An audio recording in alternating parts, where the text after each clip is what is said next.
Hello everyone and welcome to the Froyo Show. Today we will cover the Punic Wars. Now, I'm pretty sure many of you guys have heard of the Punic Wars, but really not many people know what happened during the Punic Wars. So today I'll be talking about that. So, some background.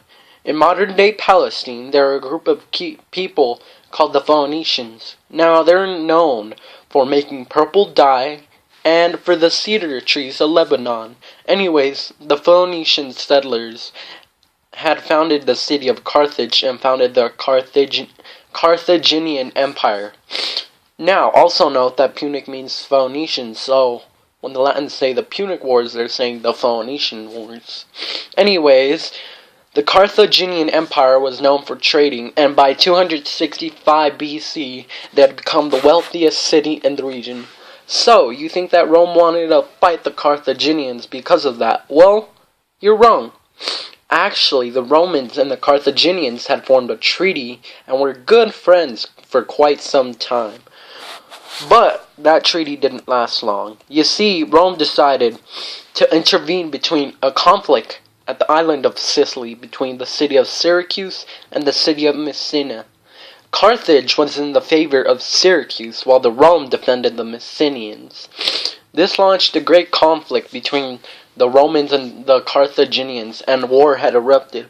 But the Romans had no naval fleet to face the Carthaginians, so they spent the next 20 years or so building a fleet to beat the Carthaginians.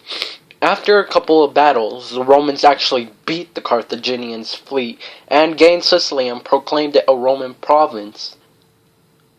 Over the decades, though, Rome gained control of Corsica and Sardinia. Meanwhile, the Carthaginians had settled into Spain by the general Hamilcar Barca. Remember him because he was the father of Hannibal, and Hannibal is a pretty important guy. Now, let me explain to you something else about the First Punic Wars. You see, Hamilcar was a general in the First Punic Wars, and was winning most of the battles until Rome built their navy and beat Carthage. So Hamilcar had to return to Carthage, and Carthage was known for hiring mercenaries instead of having an actual army. So, when he returned, the mercenaries asked for payment, but Carthage was broke because they had to pay Rome for the damage they had done. The mercenaries got mad and tried to defeat Carthage. So Carthage asked Hamilcar Barca to defeat the mercenaries by hiring more mercenaries, but this time paying them up front. Which doesn't make sense, because, they said they were broke, and then pay new mercenaries to kill the old mercenaries, where instead they should have paid the old ones. It's confusing, but anyways, so he comes with the new mercenaries and kills the old ones, sadly. So then he decides to move outward to Spain, but Rome asks why. Hamilcar responds by saying that they are there for the silver mines because they had to repay back the Romans.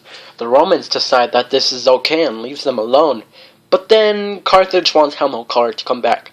But Hamilcar sends the first amount of silver to the city of Carthage, and they decide that Hamilcar is fine and can stay there.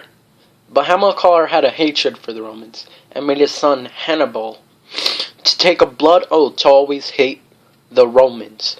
So Hamilcar planned on attacking Rome and almost did, but he died just before he was going to attack.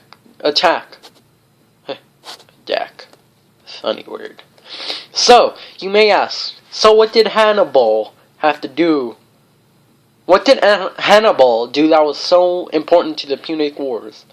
Well, he did take an oath to hate all Romans, so obviously he's bound to attack the Romans in some way. I'm gonna have to cut it here for a second due to the fact that we have lame commercials that we all dislike, so I'll see you after these messages. Do. Gatorade. Refreshing. Gatorade. Oh my goodness, I love Gatorade. It is best drink ever. Gatorade. $1.99. Now, get it? Yeah. Do. Okay, back from the commercials that were really lame. Anyways, after Hannibal grew up, he took 37 war elephants and 46,000 infantrymen and horsemen to cross the Alps to attack the Romans. Now, the Romans thought that he would fail and it was impossible to cross them. But Hannibal did the impossible and actually crossed the Alps, surprisingly. But in doing so, he lost lots of his men and war